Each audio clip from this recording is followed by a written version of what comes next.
Hello, everybody, and thank you so much for joining today's webinar. So the webinar is Why Most Training Doesn't Work and How to Fix It.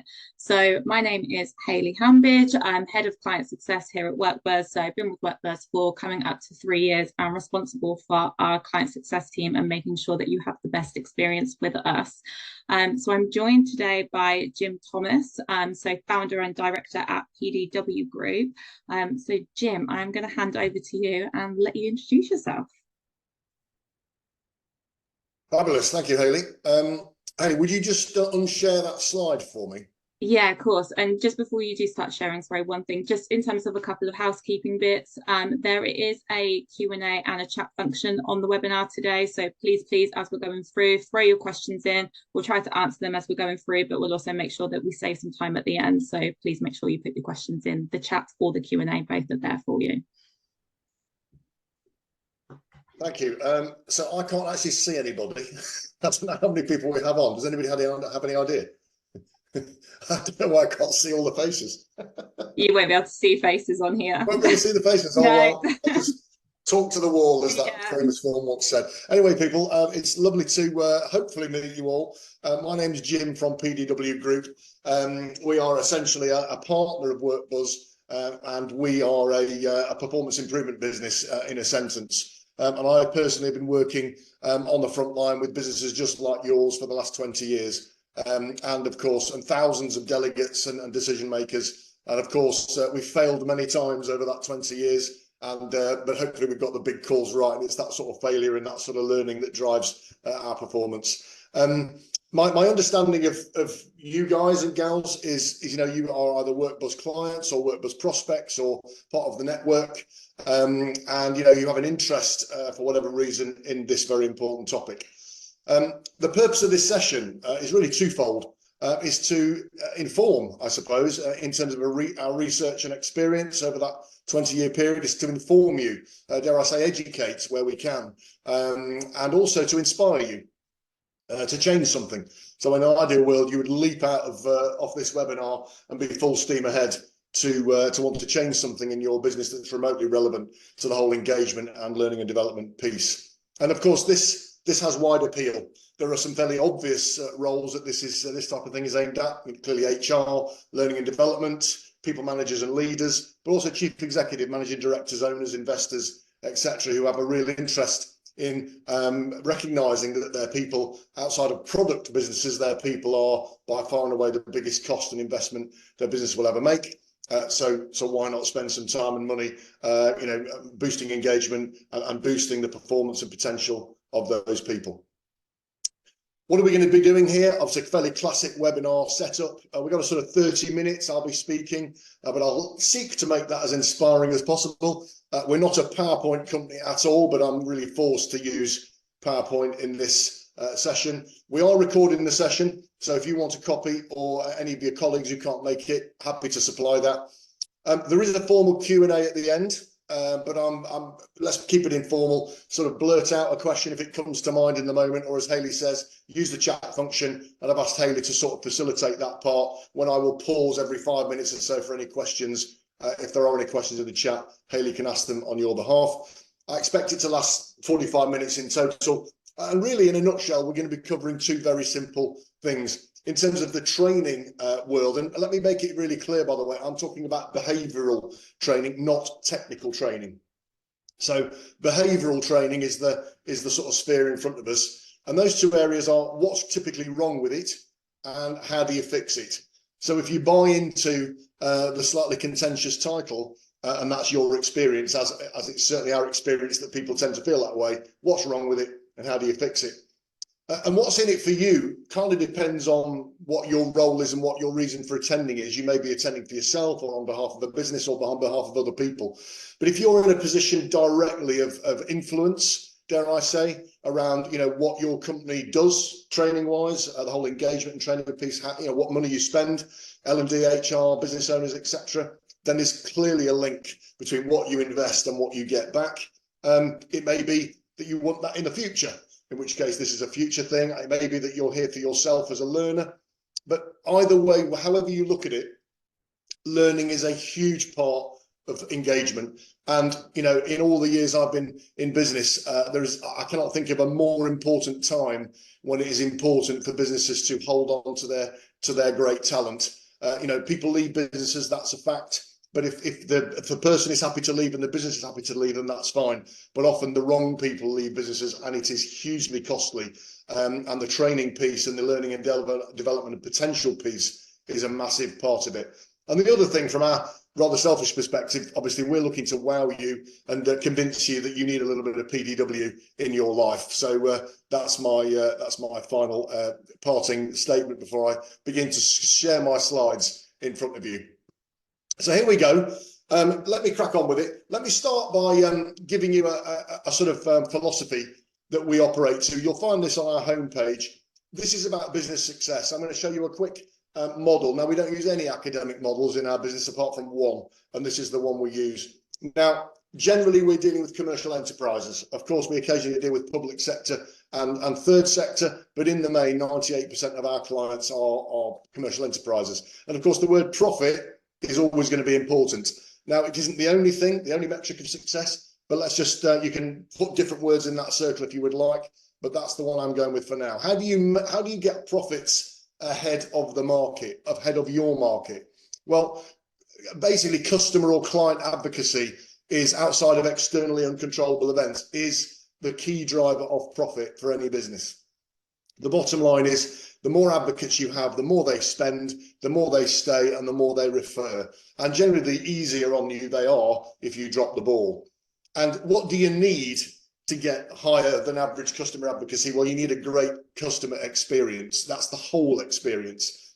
And we call that external service quality. So a whole load of stuff about how your business sort of purports to the market is in that external service quality box. And how do you get world-class external service quality? Well, you need high people engagement.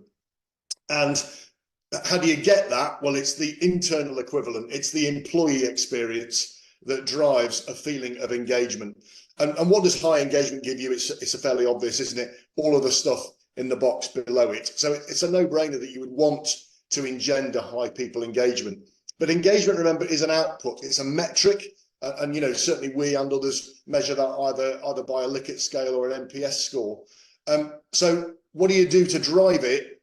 Essentially, it's everything in the internal service quality box, and anything to do with what your business does or can control, and training is a good example, is in that internal service quality box. So what I'm saying is, training is a slice of the cake that helps drive people engagement.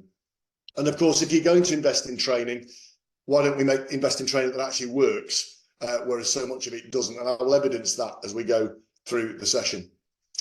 Let me start with a little fable, though, to demonstrate behavior, okay? Because behavior is going to be a key word on this session.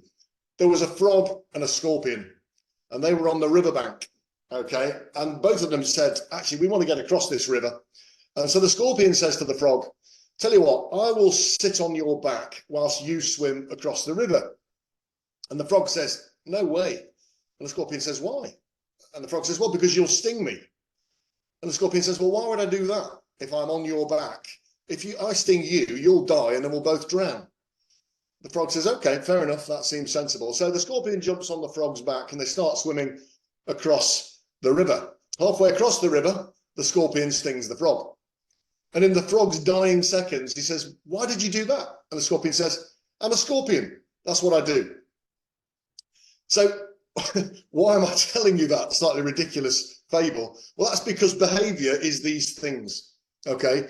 Even in frogs and scorpions, but particularly in human beings, behavior is subconscious and default, okay? It's habit-driven, deep-rooted. It's driven by upbringing. It's driven by environment. It's driven by development and natural preferences. And it's often self-impacting. And all of us, either to a greater or lesser extent, are doing things literally today that we will not realize are impacting negatively against us, okay? And that's usually because we're behaving in such a way which radiates onto someone else and we don't get out of them what we hoped, and that in some way will impact on us. And it's also often self-fulfilling. So what that means in simple terms from a training perspective is, it is very, very difficult to change adult human behavior because it's habit-driven. You also have to bear in mind, and behavior is very specific, and I'm going to explain this, it's almost entirely visual and audible. Okay, so the way someone would describe someone's behavior, there is a tiny exception for touch, but I'll leave that out in a business setting.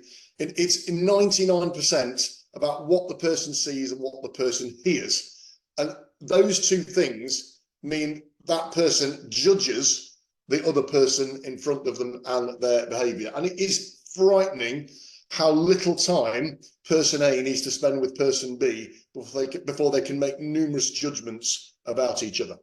So behavior is what we're talking about. However, behavior is also within your direct control. Okay, so back to the scorpion and the frog. The scorpion, whilst it was habit driven, made a either subconscious or conscious choice to do what he did. And in theory, could have not done it because no one was holding a gun to its head to do it effectively. So behavior is in your control. It's one of the few things that is directly in your control, and therefore it can be changed. And the behavior of person A is able to influence the behavior of person B, and that's what we call influence. And leadership is a classic example of that. If you have a great leader, they can influence the behavior of others to give more than they otherwise would have done. A poor leader often influences those people in the wrong way to give less than they ordinarily would have done. And engagement is often both a literal and a metaphorical phrase that's used for that level of influence. So that's setting the scene in terms of what we're talking about today. This piece of intellectual property I'm about to show you, you normally only get when you actually come and visit PDW and you come and work with us. But I'm going to give you this because this is the fulcrum of almost all behavioural work that we do, and it's very simple. This is our behavioural toolkit. Okay, now this is supposed to be a personified diagram, and I will explain it very quickly with the time that we have. Essentially, the circle in the middle is your sort of CPU, your processor, your brain, effectively.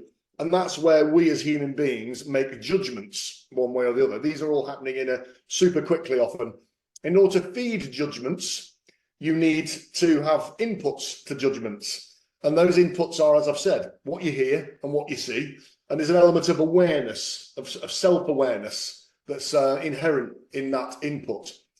But the point to make is that the radar piece, the bit in the blue, is not a behavior. So, often you might hear somebody saying to somebody else, well, you're not listening to me.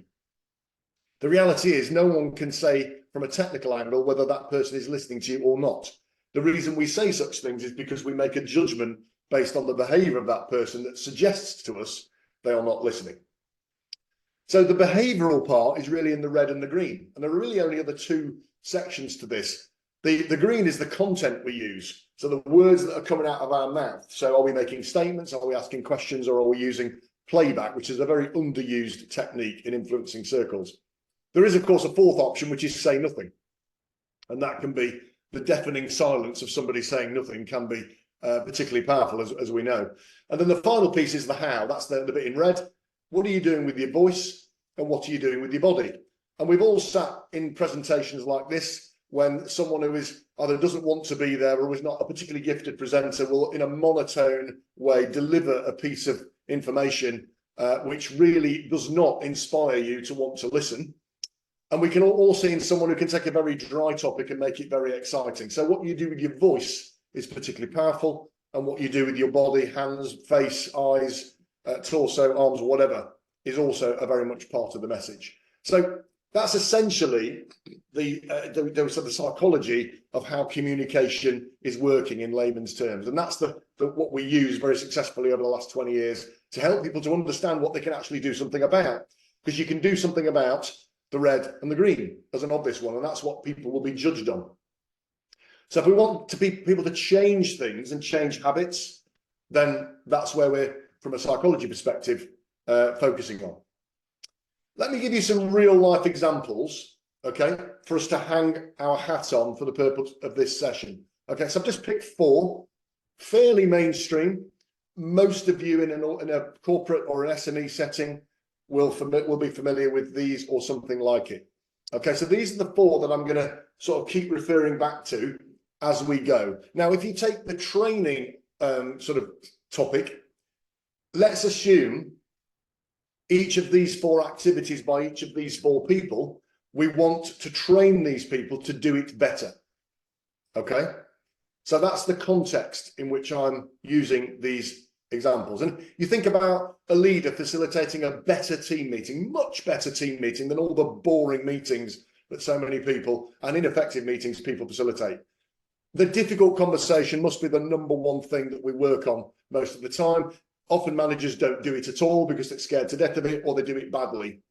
A customer manager renegotiating a contract and doing it badly and coming out with potentially hundreds of thousands of pounds of margin that have been given away, and a sales exec who flunks the prospect meeting and it doesn't go any further. So the difference between doing it well behaviourally and doing those things badly is significant and commercially very relevant. Let me also define what I mean by training working. Okay, so most training doesn't work. What does that actually mean? Well, most training doesn't work because it doesn't develop any new habits. It doesn't actually change any behavior, potentially at all, or certainly past the, a few minutes of somebody doing something. So no new habits and no new subconscious behavior and no sustainability, no long-term sustainability. Because if somebody changes a habit, then they change it for life. It's very difficult to change a habit. So let's change it for the better. And then we don't want to change it back again, do we? And also training working is that the training and the behaviors that they've changed don't become any less self-impacting or more self-benefiting because they haven't changed them. And of course, ultimately, the required outputs, that's about performance. So we want behavior to drive performance, which drives results.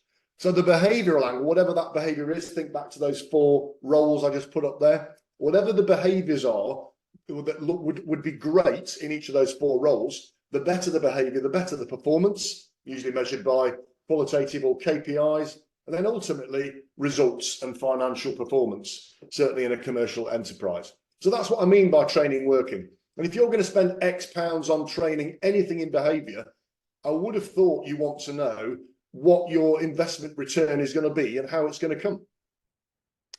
The sad fact is so little of those conversations actually happen. So back to our working examples, the number one thing that is the common denominator that all these people in these roles will need to improve in order to change behavior is their self-awareness. And when we do training, for want of a commoditized phrase, we are first and foremost seeking to understand the person's level of self-awareness and try to help them step change their level of self-awareness. That's absolutely key because this phrase is absolutely critical. And it's a phrase we use all the time.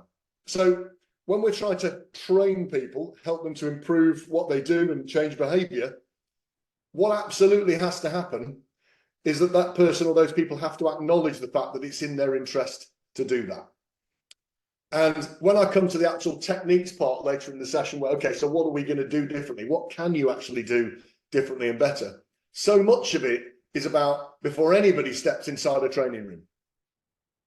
Because the acknowledgement has to exist. And you will have all maybe had personal experiences, certainly and experiences, vicarious ones, looking at some of your colleagues, that many people say, oh my God, training. Oh God, I'd rather do anything but go in a training room. I've got far more important things to do. Because I don't acknowledge that it's in any way beneficial to me. And it's hardly surprising when you see some of the things that we will all have seen, and certainly in our industry in the last 20 years, the vast majority of it doesn't work and is uninspiring and all those other things. So it's hardly surprising that people don't acknowledge that they have a gap. And there's a lot of ego, particularly with people who've been around doing things, and experience. I'm very experienced at what I do, is often what I hear. Okay, that doesn't necessarily mean you're any good at it. So, the acknowledgement piece is going to be critical to moving forward. So let me be really clear now as to why most training doesn't work. Now, before I do that, let me pause. Are there any questions that anybody would like to speak out? Or Hayley, do you have any in the chat so far? If anybody wants to pop one in the chat or the Q&A, we can answer. Any questions? You've got another opportunity later on. Any questions about the principles so far? Okie dokie. If you've got a question, I'll leave you to ask it later. So let's get on to the main event then, the main course. Why is it that so much training doesn't work? Well, it's actually very simple. There are 3 reasons why most training doesn't work. And that's because the things that are done or not done before, during, and after the training. Now, let's just take something fairly simple. Let's just think about a training course. Let's say a 2-day training course. Now, it very rarely happens that way, but let's just sort of picture a 2-day training course, and that's the during, that's the blue circle. So before that, however long that is, there's some things to do before that, and either the wrong things are done or nothing's done, or the right things aren't done. Then you've got your training event, and then what happens afterwards. And these are the 3 reasons why most training doesn't work. I'm going to be a bit more specific, actually. The after bit, I'm going to break into 2 sections. Soon or immediately after is different to later or somewhat after. Okay, so before, that's obvious. During, that's obvious. But then there's kind of 2 stages of after. Immediately after, and I'm talking about the day after that. The immediate handful of days after that training event, what happens? And then let's say up to a week, and then a week or more later, what happens then?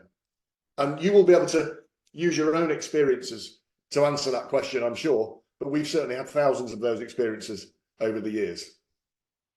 Now, we call these things this in our sort of psychology learning journey. Okay, and that's what we call it, my learning journey.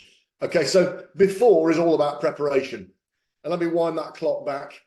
And that keyword I used 5 minutes ago, acknowledgement. Okay, if you get people on the start line of the blue circle, right, and there is not high acknowledgement of the need to be there, the gap they have, the opportunity, is this a stretch thing? Is this about helping me get promoted? Or is this a sort of big gap in my knowledge or my behavior? Is this based on feedback? Is this based on gut feel? What is the solution? How is it going to help me? All of those things. If there's high acknowledgement in the delegates you are investing in, that is a very good sign. And all the preparation that they and you do or should do is geared towards going for that acknowledgement. During is all about participation, okay? And I'll come back to what that means.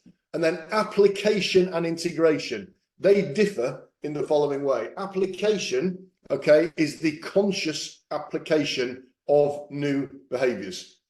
And by definition, 2 things. They're going to feel clunky, and it's highly likely the person will fail or not get it right. Now, let's just take one simple thing. Let's take any one of those 4 role positions that I showed you, and let's say the person is a natural talker. Let's say they talk quite quickly, they fill spaces, and they use a lot of statements. We're trying to get them to slow down, use pausing, and replace some statements with questions. In any of those environments, those 4 environments, that is critical. Now, how likely is it that the person's going to come out of that training course, even with the best training course in the world, and completely switch instantly and never go back to a bad habit? It's basically not going to happen that way. So they are going to try everything they possibly can, but they will still fail. And it will feel clunky, and it will feel awful at times, completely alien to them. So that application phase is absolutely critical, because you can do the preparation bit pretty well. The during, the participation, the actual course can be pretty good, but it falls down on the application, and so you never get to step 4. Because integration is really when it starts to feel good. It starts to feel, actually, this is habit now. I do this. I used to do this. I now do this. Because the bottom line is you cannot stop a habit. It is impossible to stop a habit. You have to replace the habit with another habit. Okay? So I talk too quickly has to become, I now talk more slowly.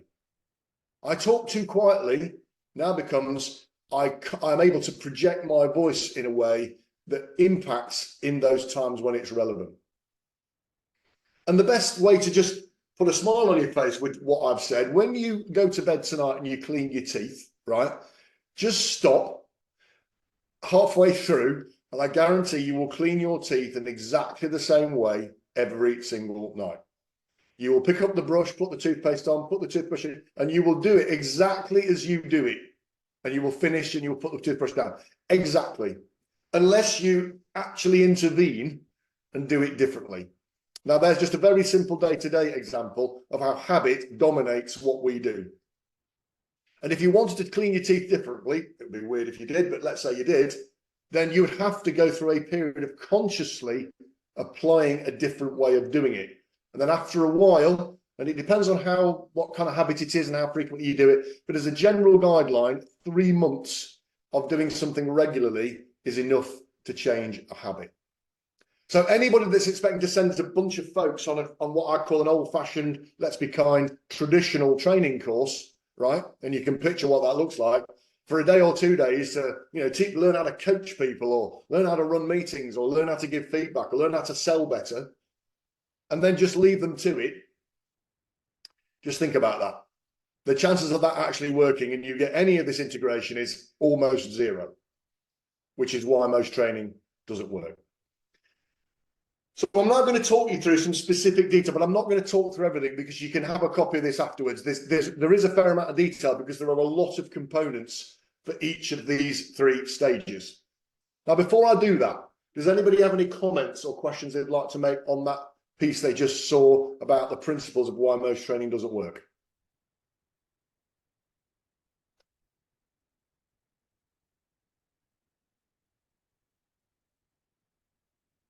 Okay. Sorry, Jim, 2 seconds. I just need to allow Deborah to talk.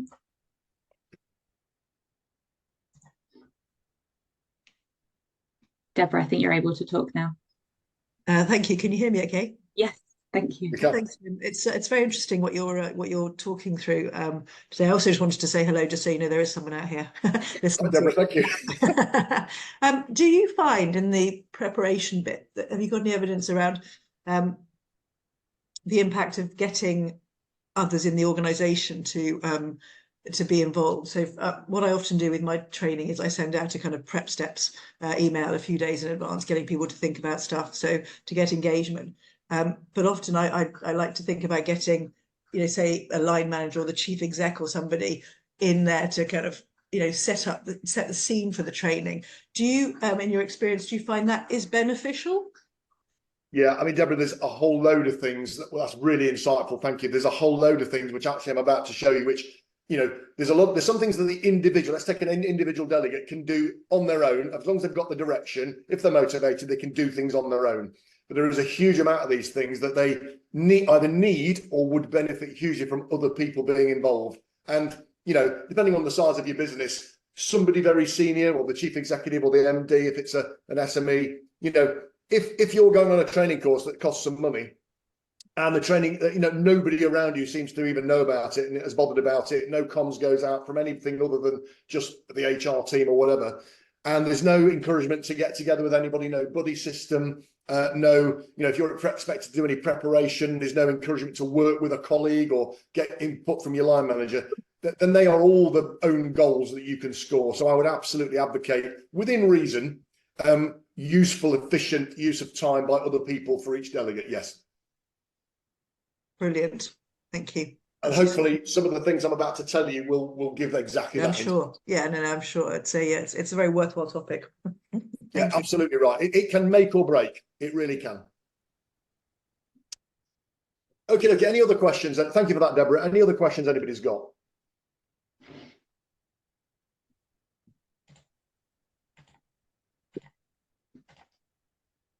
No, I think we're good to continue. Okay, well, I shall put that down to astounding clarity of communication rather than any lack of interest. I'm a positive thinker. Okay, let me what I'm going to do is I'm not going to talk through these at all. I'm just going to put these on the screen, and I would like people to just read them as they come on the screen. I'm just going to pause whilst they do and pick out a few key examples.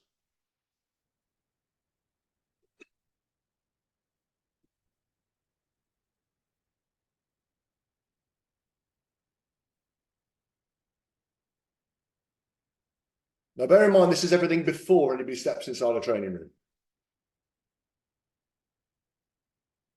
Now, just digest some of it. There's a lot of stuff here. And depending on your type of business and the size of business, I mean, our clients spend very good money with us. I mean, we are a premium business, I'd like to think, and WorkBuzz exactly the same for the sort of similar type of principle of services they offer. And you get what you pay for and all of that stuff, that. But the bottom line is, if you're spending thousands, tens of thousands, possibly more on training for sizable groups of people to do great things, why on earth would you not want to go through all of these things and make sure it's as good as it can be? And of course, when I say that to you, I'm sure every single person on this webinar would say, I'll read that and say, you know what, it makes total sense. And as you know, as long as it's in my power to do so, I would want to encourage and instigate and direct all of that. But the absolute harsh reality is almost none of that happens in your average company. Now, okay, you'll say we're not your average company, but the vast majority of companies are just doing little or none of that, okay? It's a set of joining instructions from someone, usually an HR manager, saying, please turn up to the Communicating Effectively course next week in room 3. And here's a course overview if you're looking. And that is it.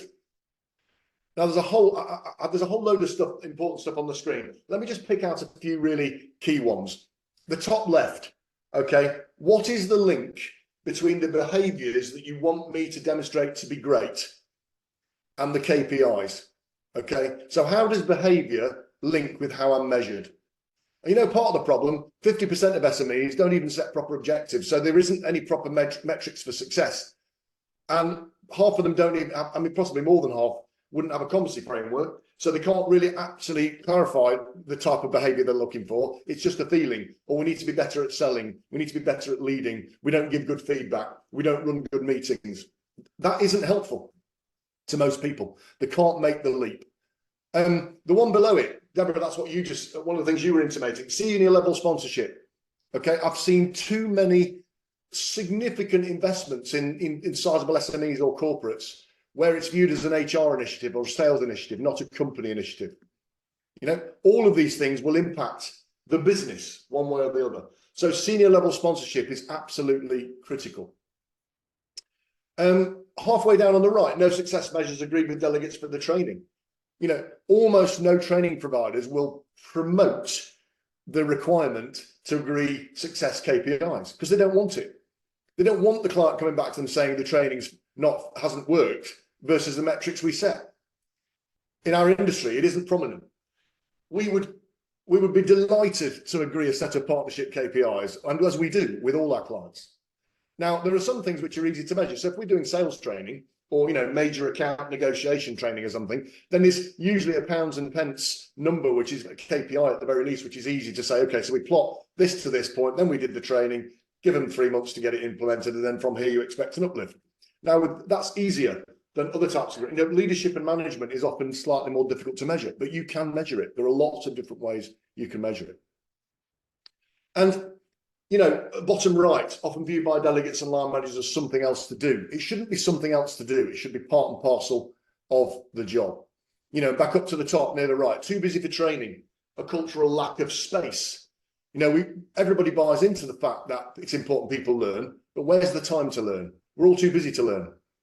And so the problem is people are never going to try new things when it's live.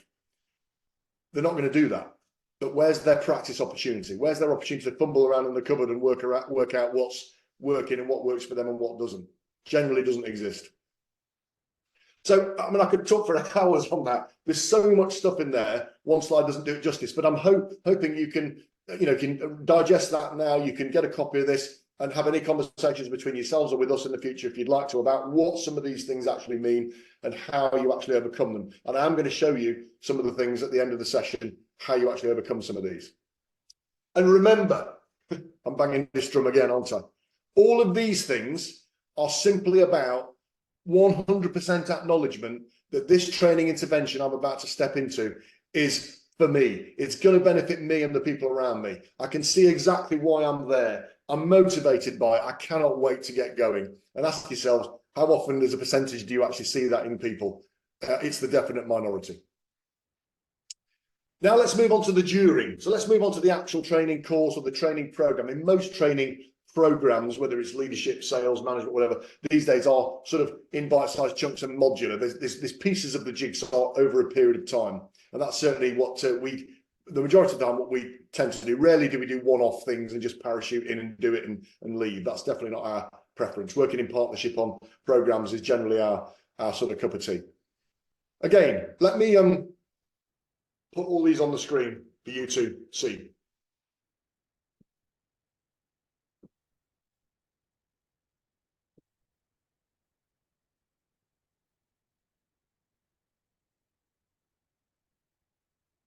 I'm sure you'll relate to all of these. Just put yourself in the last training course you either did or ran or were involved with or you saw or whatever. Almost all are generally mostly like this. And there is one really key. There's a big space in the middle of the screen on purpose, okay? And that's that. Okay, practice and feedback are absolutely critical to change behavior. I mean, just picture the scene, right? Just picture the scene on any of those 4 job roles that we looked at earlier. Let's pick one that occupies our minds a lot. I mean, I would say it's 90+% of people we talk to, whether they're in HR, L&D, they're business owners, they're sector managers, departmental heads, whatever, who say to me, the people who manage people in our business, the people managers, middle management, senior management, do not have sufficient capability and confidence in those sort of classic people manager toolkit things. Okay, so they really struggle to give good quality corrective feedback. Even positive feedback seems to elude most of them, but good quality corrective feedback, where we've got a problem and the person needs to change it, and the manager or somebody needs to sit down with that person and keep them inspired and get them to change it. Yeah, delegation, objective setting, coaching rather than telling. I mean, all of these things will be familiar to you. Just think about it. Is somebody going to change, radically step change any of those things by sending them on a 1 or 2 day training course with all the usual setup? Single trainer, 15 people sat in a U-shape, 50 PowerPoint slides. Welcome to the People Manager course. 2 days of talking and flip charts and chat and discussion with an odd bit of role play in the corner. Is it going to actually change now you know what you know, or hopefully I'll reinforce what you already knew before about the psychology of habit and step changing? The answer is no. And back to my point in the previous slide about people aren't going to make any changes live. Okay, they need time to investigate, to practice, to work on things. If you're asking somebody to go from I daren't sit and have a proper conversation with a team member because I fear their response about them changing behavior or doing something differently, to being world class at that, there's no way they're going to do that and change that unless they have lots of practice and an ability to fail in a safe environment. Think about a dress rehearsal on a play rather than the opening night. People aren't going to do the opening night without the practice and without the dress rehearsal. And generally speaking, training does not give them that. And so many people ask, oh, can we have a course overview? Okay, very content heavy. Okay, and again, often that's not the right way. So that's the during part. And you know what? You can do a great job of the before and during, and still it falls down on the after. And again, just have a little look at some of these things here.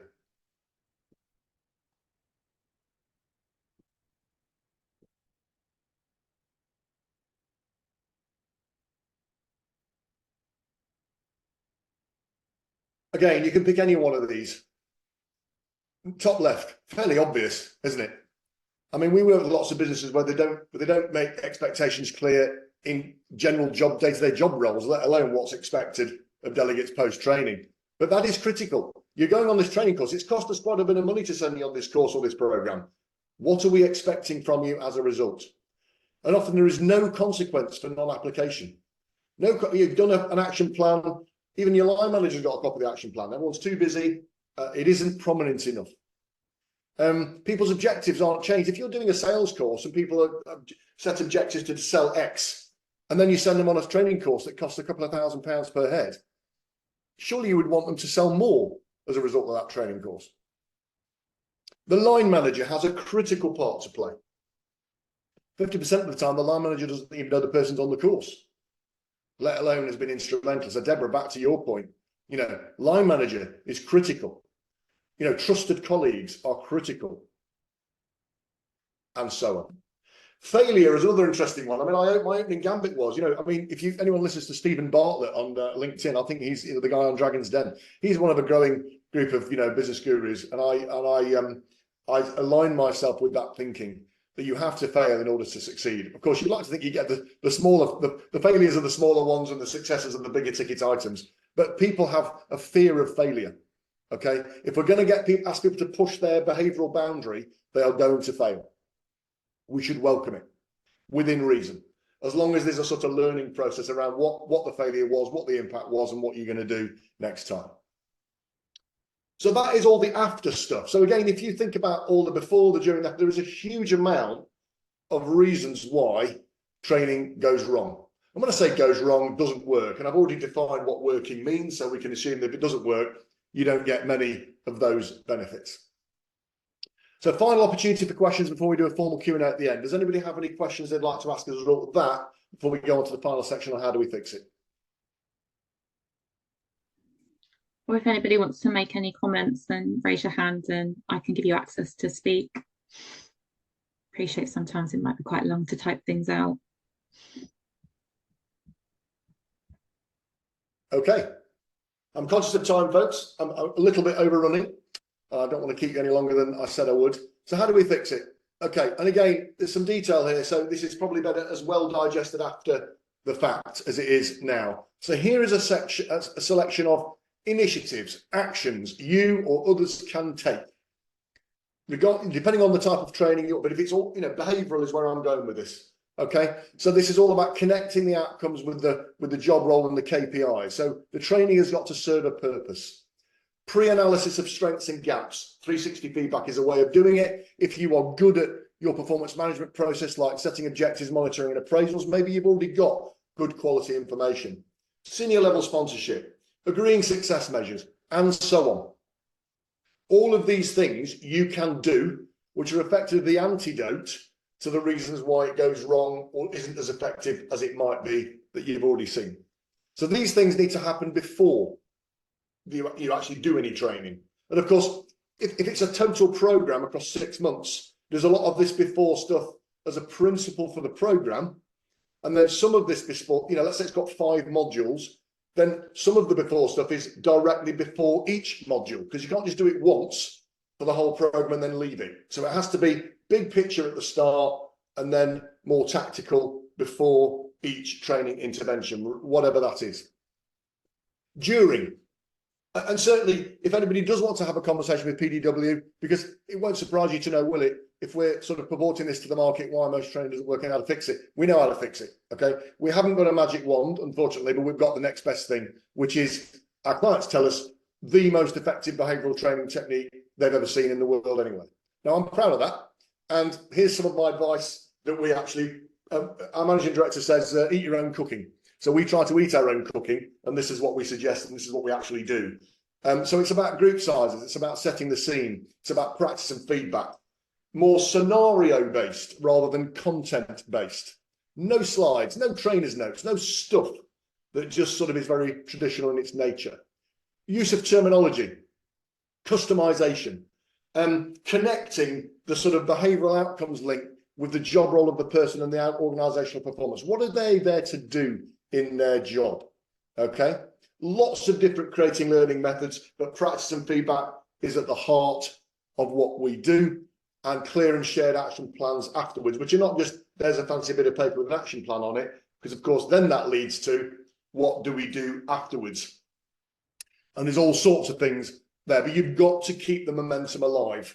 And that 3-month period following any training intervention is critical. If you take your foot off the gas, that's you, the delegates, the line managers, anybody that's involved, the brakes will just be slammed on and it will stop outside of exceptions.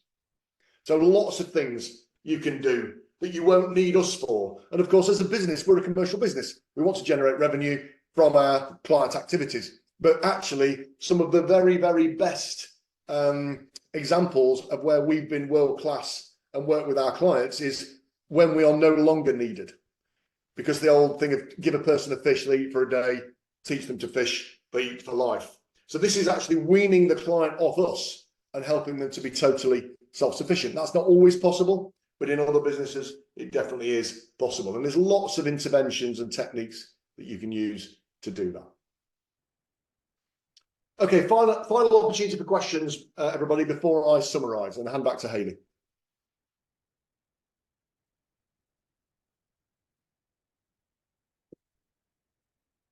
Okay, no hands up by the looks of it. So in summary, this is my summary. This is my overriding message, okay? Why most training doesn't work is because of this, okay? Before, during, and after. And the soon after is absolutely critical. and think about what you're asking people to do beforehand, the quality of what you're doing, okay? And, you know, we are often asked to give compelling commercial proposals. Let's say we're doing a leadership program for 20 people, okay? And people come on thinking, oh yeah, well, I've got a budget of £5 to do that. Well, okay, we can stick them all in a room and have a couple of days talking at them, and there's your leadership course, and you've spent your £5. Nothing's going to change. Okay, so just think carefully about the commercial opportunity. Okay, if you listen to let me give you a stat. If you listen to the CIPD, okay, they reckon that the total cost of one middle manager in the average business leaving a business that the business didn't want them to leave is about 25 grand. Okay, so you've got 20 leaders, and goodness knows how many people they are influencing. There'll be 100, 150, 200 people below them collectively. One of those people at middle manager level leaves the business because of disengagement, because of poor leadership. 25 grand, let's say it costs the business, and you were going to spend 5 grand on training 20 leaders. Just think about ROI, what you spend and how it's possible to retrieve and get many multiples of that investment. Ladies and gentlemen, thank you for listening. I'm going to hand back to Hayley, but of course, there's our website address, there's WorkBuzz's website address. This is a partnership, and the connection between what WorkBuzz does in terms of, you know, identifying and seeking to recommend opportunities for improvement in people engagement, and what we do, which is the solutions to help that, is, I'm hoping, palpable and obvious. Hayley, over to you. Thank you, Jim. That was really insightful. Just in terms of a follow-up, I'm hoping you can see my screen. So look out for an email from us. We will follow up with today's slides, webinar recording, and any additional resources. We've also got another webinar that we're running on Tuesday, the 23rd of April. So that is around action planning. If you're an existing client of ours and you have any questions about how WorkBuzz and PDW are working together, or how we can use the engagement surveys to partner with PDW in terms of the training, then please reach out to your client success manager, or you can contact hello@workbuzz.com if you've got any questions about how we can help you with your employee engagement journey. Sorry, I think we just got one. Deborah, quick question.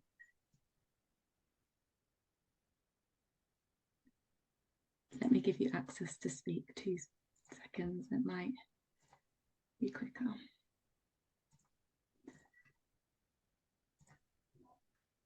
There you go, Deborah. I think you're able to talk. Okay, sorry. That's okay. No, it's just a quick question. Actually, one of the slides that you put up there. I am Jim. I always do use slides. I try not to kind of run life by slides. But one of the reasons I do it is because I'm quite visual. And so I find that if I'm in a training session myself and there's nothing to look at, my mind wanders a little bit.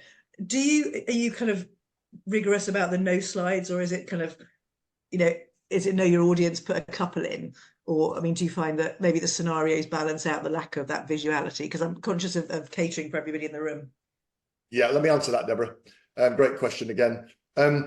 We have a very snazzy training centre in Nottingham, which is bespoke built for all of this great behavioural work that we do.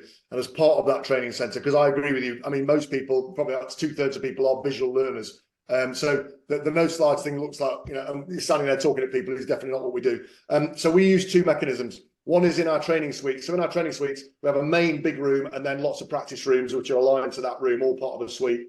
And we use lots of little camera technology and microphone technology to record behaviour and then use it privately with the individual to show them their behaviour. And it's groundbreaking and it's life-changing, which is what people call it. But the visual part, when we're in because of course there is content, there is intellectual property we present, so you have to have a way of presenting it. We do 2 things. One is in our training suites, we have massive whiteboard walls. So the whole wall behind the lead facilitator is effectively a whiteboard with lots of colours, and effectively our lead facilitators draw pictures and create scenes and stories in a big visual way behind the person, with the delegates being able to see that. And the second thing is, when we've done that, when we've presented something, delegates go off and practice it, They can look at footage of it. We wipe that board clean so there's not loads of confusing messages unless there's linkage to different stories. And then we have pre-prepared massive colourful media boards which get hung on the wall progressively round the room to create the story. Ah, okay. So there's reference points, and we have built the business for 20 years based on client feedback. Our NPS score is 82%, which if anybody understands that, will know that is world class. And if our clients, enough clients say to us, look, this bit we don't like, but we like that bit. Can you change that bit? Then we've changed it, and we've done that numerous times. And when I said we failed many times, we haven't quite got things right, and we've built a very powerful, proven way of developing behavior and habit. And that's just an example of how you can present powerful visual images, but in a very different way to slides. Good. No, it sounds very high tech, but very, well, very worthwhile. Yeah. Yeah, I suppose some would say high tech, but probably low tech to a point. Literally. I mean, you can use a flip chart, but a flip chart's quite tiny. I was going to say, I might say, might stick with the flip charts. Yeah. Yeah, basically, there's a limit to what you can do with a flip chart. Whereas a massive whiteboard, you can really get some breadth and some expanse. And then the big media boards are a way of actually, okay, here's one I prepared earlier. We're now going to move on to another principle, but there's the previous one, so we can link the two. Yeah. Good. No, thank you. Yeah, no, for me, obviously, because I go into clients rather than have them come to a training area. So it would be, yes, but it's looking at how to take that suggestion and make it work. So yes, that's good. Thank you. Our pleasure. That's me done now. Thank you. That's good. Right. Thank you so much, everyone, for joining, and look out for an email from WorkBuzz. Thanks a lot, folks. Look forward to meeting you. Take care. Bye-bye for now. Thank you. Bye-bye. Bye-bye.